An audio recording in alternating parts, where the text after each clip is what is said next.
feel like I can just go right now to question and answer after Boomer's introduction. And you know, anytime that you have a campaign, anytime you work on something for progress, there are always people behind you, always people in the background, not always in the background, but this man is really sensational, and I hope that you appreciate him. But by the way, you're sharing him with a lot of the rest of us in California. This guy moves around too, so officially thank you.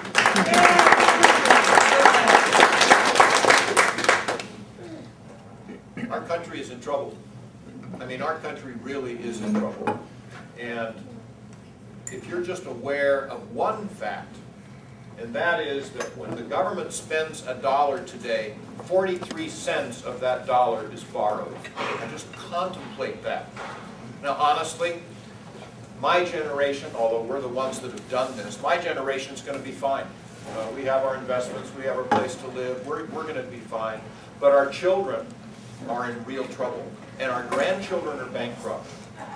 They really are. This is something that is so important that we all need to take this situation personally, spread the word to our family and friends and acquaintances, and help this ticket go forward to win. We can. Let me tell you, Thomas Jefferson, so long ago, said that we in our country need a revolution. He actually called it a bloody revolution, but a revolution every generation. How many generations has it been since Thomas Jefferson left us? And the answer is, 220, 30 years. That revolution is now here. And it takes the form of Governor Gary Johnson, and I as his running mate, Jim Gray. What will we do? You know, I wouldn't be doing this for just anybody, but I was quoted publicly and accurately for months now, saying the truth from my standpoint, which is Governor Gary Johnson is the most qualified person to be President of the United States that I know of. Why? Not just because he's intelligent, not because he says good things, both of which are true, but he's done it. He has done it as a two-term Republican governor of New Mexico. He was able, in a democratic state, to work with people. Now, isn't that refreshing?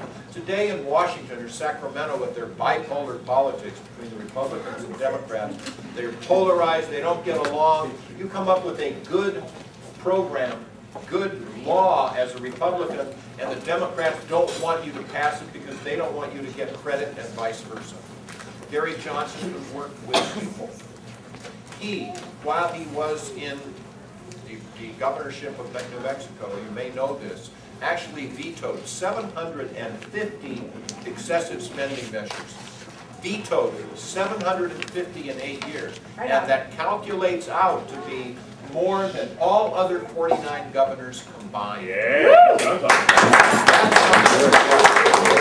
One of them was my favorite. I just learned it actually at the convention last weekend, that he received a 260-page bill, spending bill from the legislature. He took one look at it and said in his veto message, I don't have time to read all this. Take it back, make it precise, make it only on one subject, and I'll look at it again.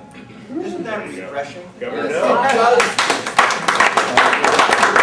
same thing in Washington. And by the way, that bill never came back. He was only overridden 2 times by this Democratic legislature. This is really wonderful.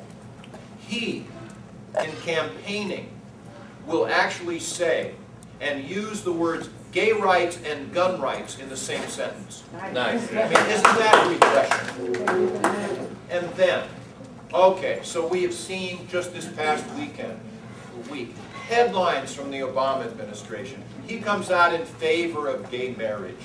You know, really? Honestly, what happened? As you know, he had his Vice President Biden on Meet the Press last Sunday, who kind of tangentially volunteered, well, maybe I'm not all that opposed to gay rights. Maybe, we could reconsider. But I don't speak for the administration. No, I don't do that. And then he kind of waits to see what happens.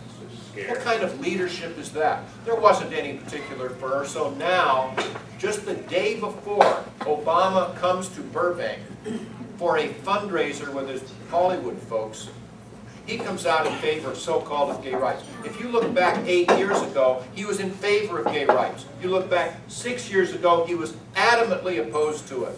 4 years ago, I'm not quite so sure, maybe we could learn it. You know, come on, that's not leadership. I don't care which side of the position people are on, although you know which side I'm on. That's not leadership. That's just simply votes.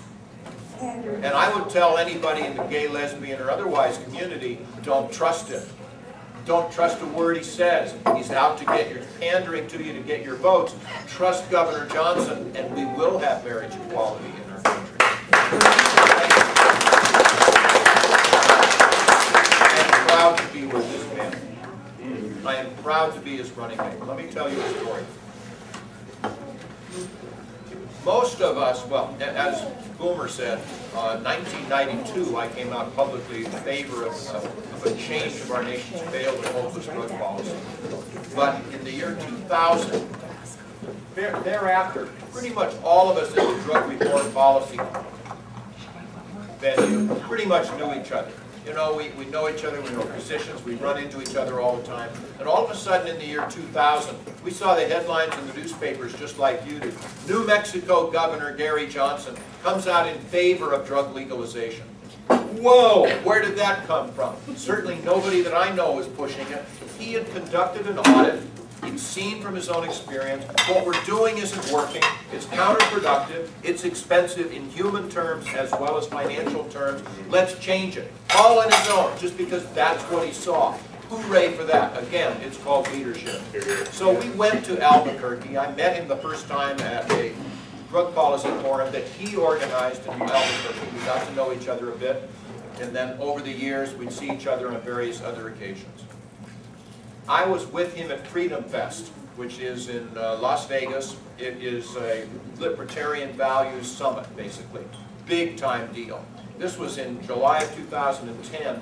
We were on a panel together talking about education. And before I was able to speak, I was able to listen to Governor Johnson, who does understand the importance of choice in schools. He does understand, you can call it a voucher or a scholarship, I don't care what you call it, but to have the parents be able to choose where and how their children should be educated is essential. If we give the parents that ability, where if you don't like the place, the way they're teaching your child, you can move your child to that other school, limited basically only by geography and of course if there's a place for them.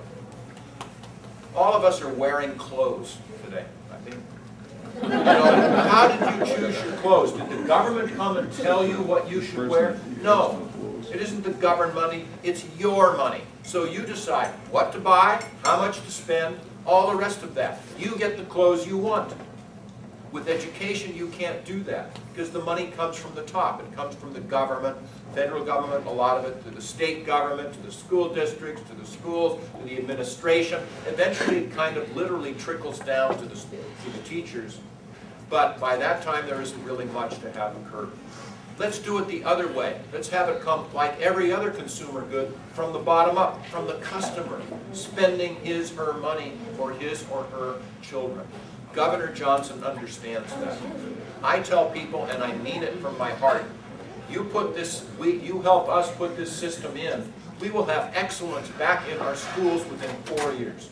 We will have excellence back in our school with 4 years. Why? Because the parents won't stand for mediocrity. Right. They will pursue excellence, and if you don't give it, I'm going to take my children away from your school, I'm going to take them to your school. What's going to happen to you? One of three things. You're either going to look and say, wait a minute, everybody's leaving my school, I'm doing something wrong. What is he doing that I'm not, and change for the better? Or you're going to sell it to somebody else who will come in and do a better job, or you'll go out of business. Good. Here, here. Here, here. Opposed to this?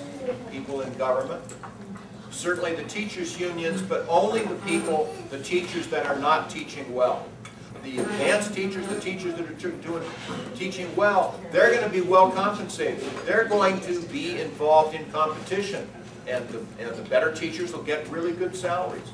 It works, folks. It works. It's the vested interest.